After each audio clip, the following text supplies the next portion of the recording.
Hi friends, welcome back to my channel Varalakshmi creative channel. ಇವತ್ತಿನ ವಿಡಿಯೋದಲ್ಲಿ ನಾನು ನೋಡಿ ಇಲ್ಲಿ ಎಷ್ಟು ಕಾಣಿಸ್ತಾ ಇದೆ, ಎಷ್ಟೆಲ್ಲ ದೇವ್ರ ಸಾಮಾನು ಕಾಣಿಸ್ತಾ ಇದೆ. ಈ ಇಷ್ಟು ಸಾಮಾನ ಸುಲಭವಾಗಿ ಯಾವ ರೀತಿ ಮನೆಯಲ್ಲೇ ಸುಲಭವಾಗಿ ಬೇಗ ಕ್ಲೀನ್ ಮಾಡ್ಕೊಳೋದು ಅಂತ ನಾನು ತೋರಿಸ್ಕೊಡ್ತೀನಿ. ನಿಮಗೆ ಕಾಣಿಸ್ತಾ ಇದೆಯಲ್ಲ, ಪ್ರತಿಯೊಂದು ವಿಗ್ರಹಗಳು ನಾನೀಗ ತೊಳೆದು ಬರೀ 20 ದಿವಸ ಆಗಿದೆ.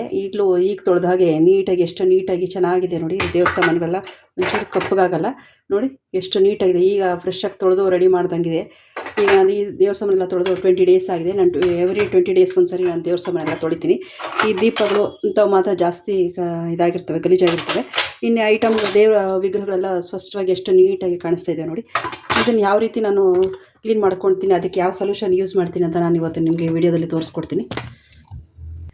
ಇಷ್ಟೆಲ್ಲ ದೇವ್ರ ಸಾಮಾನು ಒಂದೊಂದೇ ಸಾಮಾನೆಲ್ಲ ಹುಣ್ಸೆಹಣ್ಣು ಹಾಕಿ ನಿಂಬೆಹಣ್ಣು ಹಾಕಿ ಉಜ್ಜಿ ಕ್ಲೀನ್ ಮಾಡೋದು ತುಂಬ ಕಷ್ಟ, ಟೈಮು ಜಾಸ್ತಿ ಇಳಿಯುತ್ತೆ. ಈಗ ನಾನು ಒಂದು ಬಟ್ಲಲ್ಲಿ ನೋಡಿ ನೀರು ಕಾಯಿಸ್ಕೊಂಡಿದ್ದೀನಿ. ದೇವ್ರ ವಿಗ್ರಹಗಳು ಮುಳುಗುವಷ್ಟು ನೀರು ತೊಗೊಂಡಿದ್ದೀನಿ. ಅದಕ್ಕೆ ತಕ್ಕಂಗೆ ನಾನು ಒಂದು ಮೀಡಿಯಮ್ ಗಾತ್ರದಷ್ಟು ಒಂದು ಮುಷ್ಟಿಯಷ್ಟು ತೊಗೊಂಡಿದ್ದೆ. ಯಾಕೆಂದರೆ ಒಂದು ದೇವ್ರ ಸಾಮಾನು ನೀವೇ ನೋಡ್ತಿದ್ರಲ್ಲ ಜಾಸ್ತಿ ಇದೆ. ಜಾಸ್ತಿಗೆ ತಕ್ಕಂಗೆ ಕ್ವಾಂಟಿಟಿಗೆ ತಕ್ಕಂಗೆ ನಾನು ಇದು ಹುಣ್ಸೆಹಣ್ಣು ತೊಗೊಂಡಿದ್ದೀನಿ. ನೀವು ಅದೇ ರೀತಿ ನಿಂಬೆಹಣ್ಣು ಜಾಸ್ತಿ ಇತ್ತಂದರೆ ಅದನ್ನೆಲ್ಲ ನಾನು ನಿಮಗೆ ಈಗ ಮಿಕ್ಸಿಗೆ ಹಾಕ್ಬಿಟ್ಟು ಪೇಸ್ಟ್ ಥರ ರಸ ಥರ ಮಾಡ್ಕೊಂಬಿಡಿ. ಆ ಥರ ಮಾಡ್ಕೊಂಡು ನೀರಲ್ಲಿ ಮಿಕ್ಸ್ ಮಾಡ್ಕೊಳ್ಳಿ. ನೀರು ನಿಮಗೆ ಎಷ್ಟು ದೇವ್ರುಗಳು ಮುಳುಗುತ್ತೆ ಅಷ್ಟು ಕ್ವಾಂಟಿಟಿಯಲ್ಲಿ ನಿಂಬೆಹಣ್ಣು ಚೆನ್ನಾಗಿ ಮಿಕ್ಸಿಗೆ ಹಾಕ್ಬಿಟ್ಟು ಒಂದು 10 ನಿಂಬೆಹಣ್ಣು ಬೇಕಾಗುತ್ತೆ. ಎಷ್ಟು ದೇವ್ರ ಸಾಮಾನು ತೊಳಿಬೇಕು ಅಂದರೆ ಒಂದು 10 ನಿಂಬೆಹಣ್ಣು ಬೇಕಾಗುತ್ತೆ. ಮಿಕ್ಸಿಗೆ ಹಾಕ್ಬಿಟ್ಟು ಅದನ್ನು ಅರ್ಧಂಬರ್ಧ ಪೇಸ್ಟ್ ಥರ ಮಾಡಿ ಇಷ್ಟು ನೀರುಗಳಲ್ಲಿ ಹಾಕಿ ಮುಳುಗಿಸಿಟ್ಕೋಬೇಕು. ಇದು ಹುಣಸೆಹಣ್ಣು ಬಿಸಿನೀರಲ್ಲಿ ಹಾಕಿ ನೆನೆಸ್ಕೊಳ್ಳೋದ್ರಿಂದ ಚೆನ್ನಾಗಿ ನೆನೆಯುತ್ತೆ. ಚೆನ್ನಾಗಿ ನೆಂದಮೇಲೆ ಇದನ್ನು ಚೆನ್ನಾಗಿ ಕಿವುಚಿ ರಸ ತೊಗೋಬೇಕು. ಇದಕ್ಕೆ ಒಂದು ಸ್ವಲ್ಪ ಸಾಲ್ಟ್ ಹಾಕ್ತೀನಿ, ಒಂದು ಸ್ವಲ್ಪ ಬೇಕಿಂಗ್ ಸೋಡಾ ಹಾಕ್ತೀನಿ. ಇಷ್ಟು ನೀವು ನಾನು ಪೀತಾಂಬರಿ ಏನು ಬಳಸ್ತಾ ಇಲ್ಲ. ಬರೀ ಬೆಳ್ಳಿ ಸಾಮಾನಿಗೆ ಮಾತ್ರ ನಾನು ಬರೀ ಬೆಳ್ಳಿ ಸಾಮಾನು ಪ್ರತಿಯೊಂದು ನಾನು ಇದೇ ನೀರಲ್ಲೇ ತೊಳೆದ್ಬಿಡ್ತೀನಿ. ಸಬೀನ ಮಾತ್ರ ಯೂಸ್ ಮಾಡ್ತೀನಿ ಅಷ್ಟೇ. ಇದನ್ನು ಬೆಳಗೋದಕ್ಕೆ ಚೆನ್ನಾಗಿ ಈ ಥರ ಹಾಕಿ ಡಿಪ್ ಮಾಡ್ತಾ ತೊಗೊಂಡು ಉಜ್ಜುತ್ತಾ ಇದ್ದರೆ ಬೆಳ್ಳಗಿರ್ತವೆ. ಇಲ್ಲಿ ನೀಟಾಗಿ ಫಿಲ್ಟ್ರ್ ನೀರು ಇಟ್ಕೊಂಡಿದ್ದೀನಿ. ಉಪ್ಪು ನೀರು ತೊಗೋಬೇಡಿ, ಯಾಕೆಂದರೆ ನಾವು ಇದರಲ್ಲಿ ಉಪ್ಪು ಯೂಸ್ ಮಾಡಿರ್ತೀವಲ್ಲ. ಕಂಪಲ್ಸರಿ ನಾನು ಹೇಳೋ ಸೊಲ್ಯೂಷನ್ ಏನು ಅಂತಂದರೆ, ಪ್ರತಿ ಒಂದು ಸರಿ ನೀವು ಈ ಥರ ದೇವ್ರ ಸಾಮಾನು ತೊಳೆದ ಮೇಲೆ ಕಂಪಲ್ಸರಿ ಒಂದು ಸ್ವಲ್ಪ ಸೋಪಾ ಲಿಕ್ವಿಡ್, ನೀವು ಪಾತ್ರೆ ತೊಳೆಯೋ ಲಿಕ್ವಿಡ್ ಆದರೂ ಯೂಸ್ ಮಾಡಿ, ಸಬೀನಾದರೂ ಯೂಸ್ ಮಾಡಿ, ಅಥವಾ ಬೂದಿ. ಕೆಲವ್ರ ಮನೇಲಿ ಈಗಲೂ ನಮ್ಮ ವಿಲೇಜಲ್ಲೆಲ್ಲ ಬೂದಿನೇ ಯೂಸ್ ಮಾಡ್ತಾರೆ. ಬೂದಿ ಅಥವಾ ರಂಗೋಲಿ ಪುಡಿ ಈ ಥರ ಏನೇನು ಯೂಸ್ ಮಾಡ್ತಾರೆ. ಅದ್ರ ತಕ್ಕಂಗೆ ನೀವು ಏನಾದರೂ ಯೂಸ್ ಮಾಡಿ. ಒಂದು ಸರಿ ಅದನ್ನು ಬೆಳಗಬೇಕು, ಉಜ್ಜಬೇಕು. ಅಂದರೆ ತಿಕ್ಕಿ ಉಜ್ಜೋಂಥದ್ದಲ್ಲ, ಸ್ವಲ್ಪ ನೀರಲ್ಲಿ ನಾವು ಉಣಿ ನೀರಲ್ಲಿ ಡಿಪ್ ಮಾಡಿರ್ತೀವಲ್ಲ, ಹಾಗಾಗಿ ಮರ್ಕಗಳು ನಿಂತ್ಕೊಂಡ್ಬಿಡುತ್ತೆ, ಕಲೆಗಳು ನಿಂತ್ಕೊಂಡ್ಬಿಡುತ್ತೆ. ಆ ಕಲೆಗಳು ನಿಂತ್ಕೋಬಾರ್ದು ಅಂತಂದರೆ ನೀವು ಒಂದು ಸರಿ ಉಜ್ಜಿಬಿಟ್ಟು ನೀಟಾಗಿರೋ ನೀರಲ್ಲಿ ತೊಳೆದ್ಬಿಟ್ಟು ಅದನ್ನು ನೀಟಾಗಿ ಸೋರ್ ಹಾಕ್ಬಿಡ್ಬೇಕು. ಒಂದ್ಸರಿ ಬಟ್ಟೆಲಿ ಒರೆಸ್ಬೇಕು ಅನ್ನೋದೇನು ಅವಶ್ಯಕತೆ ಇಲ್ಲ, ಸೋರ್ ಹಾಕಿದ್ರೆ ಸಾಕು. ನಾನು ಎಲ್ಲ ಬಟ್ಟೆ ಟವಲ್ ಮೇಲೆ ನೀಟಾಗೆಲ್ಲ ತೊಳೆದ್ಬಿಟ್ಟು ಟವಲ್ ಮೇಲೆ ಸೋರ್ ಹಾಕ್ಬಿಡ್ತೀನಿ.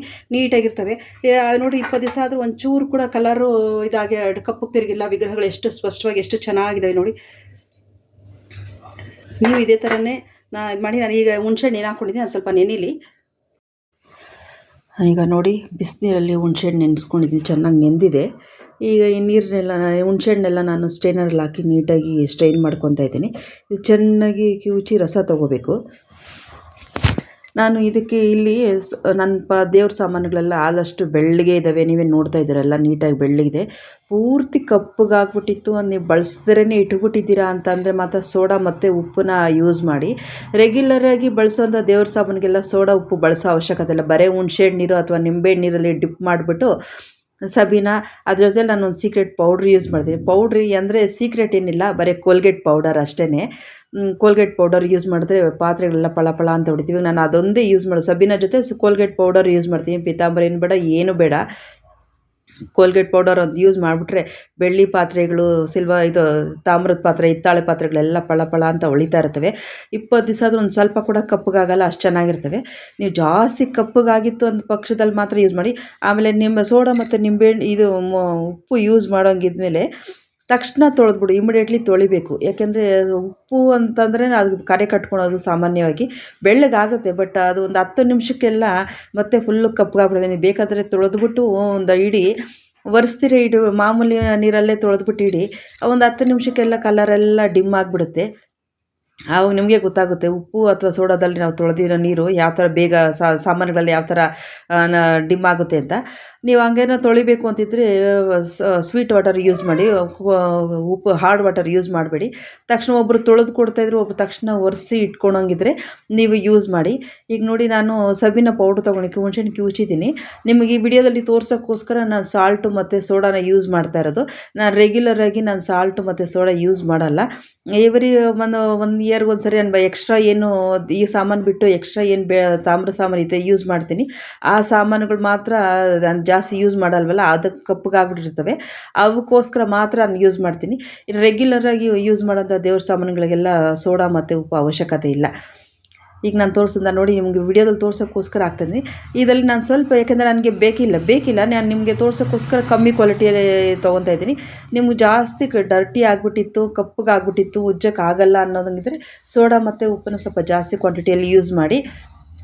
ಕಂಪಲ್ಸರಿ ಸೋಡಾ ಮತ್ತು ಉಪ್ಪು ಯೂಸ್ ಮಾಡಿದ್ಮೇಲೆ ನೀವು ಏನಾದರೂ ಲಿಕ್ವಿಡಲ್ಲಿ ಅಥವಾ ಸೋಪಲ್ಲಿ ಏನಾದರೂ ಇದರಲ್ಲಿ ನೀವು ಕಂಪಲ್ಸರಿ ಉಜ್ಜಲೇಬೇಕು. ಉಜ್ಜಿಲ್ಲ ಅಂತಂದರೆ ಕಪ್ಪಗಾಗ್ಬಿಟ್ಟು ಆ ಕಲೆಗಳು ಹೋಗೋದೇ ಇಲ್ಲ.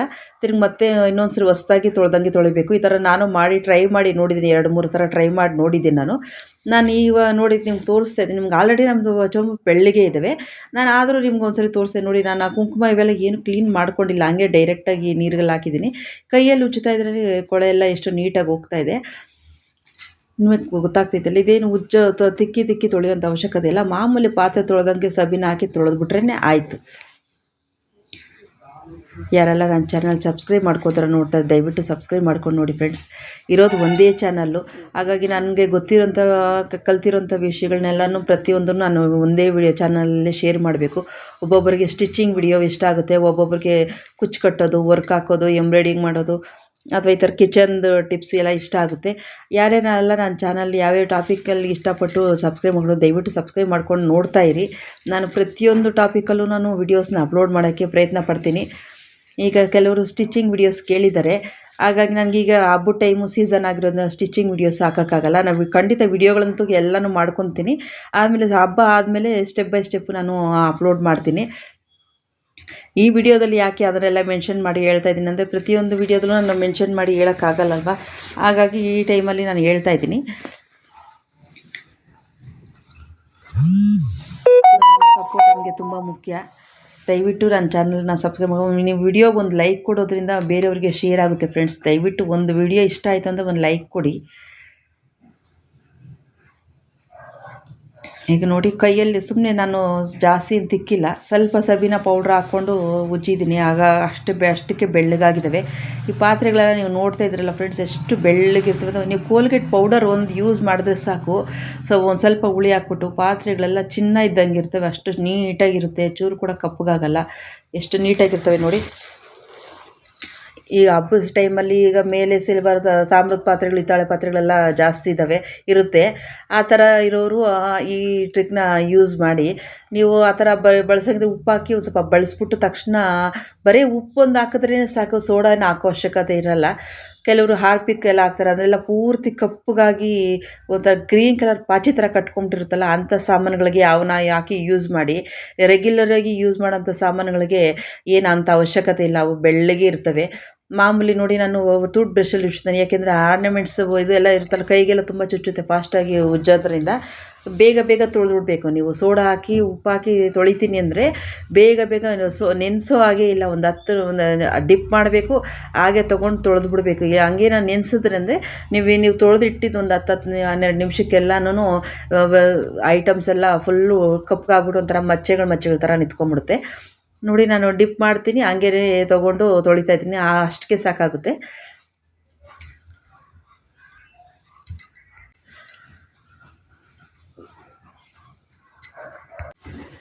ಇನ್ನು ಬೆಳ್ಳಿ ಪಾತ್ರೆಗಳು ಜಾಸ್ತಿ ಫುಲ್ಲು ಕಪ್ಪಗಾಗ್ಬಿಟ್ಟಿತ್ತು ಅಂತಂದರೆ ರೂಪೇರಿ ಅಂತ ಸಿಗುತ್ತೆ ಫ್ರೆಂಡ್ಸ್, ಅದು ಪಿತಾಂಬರಿ ರೂಪೇರಿ ಅಂತ ಸಿಗುತ್ತೆ. ಆ ರೂಪೇರಿಯನ್ನು ನೀವು ಬೆಳ್ಳಿ ಪಾತ್ರೆಗಳಿಗೆ ಯೂಸ್ ಮಾಡ್ತೀನಿ. ಫುಲ್ ಕಪ್ಪಗಾಗ್ಬಿಟ್ಟಿರುತ್ತಲ್ಲ, ಅಂಥ ಬೆಳ್ಳಿ ಪಾತ್ರೆಗಳಿಗೆ ಯೂಸ್ ಮಾಡಿ. ಅದಕ್ಕೆ ನೀವೇನು ನೀರು ಹಾಕೋದು ಅವಶ್ಯಕತೆ ಇಲ್ಲ, ಬರೀ ಕಾಟನಲ್ಲಿ ಒಂದು ಕೈಗೇನಾದರೂ ಒಂದು ಕವರ್ ಗ್ಲೌಸ್ ಹಾಕ್ಕೊಳ್ರಿ, ಯಾಕೆಂದರೆ ಡೈರೆಕ್ಟಾಗಿ ಕೈಯಲ್ಲಿ ಯೂಸ್ ಮಾಡಿಬಿಡಿ. ಇಲ್ಲಾಂದರೆ ಟೂತ್ ಬ್ರಷಲ್ಲಿ ಅದನ್ನ ಡಿಪ್ ಮಾಡಿಕೊಂಡು ಎಲ್ಲಿ ಕಪ್ಪಗಾಗಿರುತ್ತೆ ಬೆಳ್ಳಿ ಪಾತ್ರೆಗಳು, ಆ ಪಾತ್ರೆಗಳಿಗೆ ಡಿಪ್ ಮಾಡಿ ಯೂಸ್ ಮಾಡಿ. ನಾನು ರೆಗ್ಯುಲರಾಗಿ ಯೂಸ್ ಮಾಡೋದ್ರಿಂದ ನನ್ನ ಸಾಮಾನುಗಳು ಯಾವುದೂ ಕಪ್ಪಗಾಗಿಲ್ಲ, ಹಾಗಾಗಿ ನಾನು ಅದನ್ನು ಜಾಸ್ತಿ ಯೂಸ್ ಮಾಡಲ್ಲ. ಬಳಸ್ತೀರಾ ಇಯರ್ಗೊಂದು ಸರಿ ದೀಪಗಳು ಆ ಥರ ಏನಾದರೂ ನಾವು ಹಬ್ಬಗಳಿಗೆ ಅಂತಲೇ ಬಳಸೋಕ್ಕೆ ಅಂತಲೇ ಅಕೇಶನಲ್ಲಿ ಬಳಸೋಕ್ಕೆ ಅಂತಲೇ ಎತ್ತಿಟ್ಟಿರ್ತೀವಲ್ಲ ಸಾಮಾನುಗಳು, ಅಂಥ ಐಟಮ್ಗಳಿಗೆ ನಾವು ಈ ಟ್ರಿಕ್ಸ್ನ ಯೂಸ್ ಮಾಡಿ ತೊಳೆದ್ರೆ ಬೇಗ ತೊಳಿಬೋದು.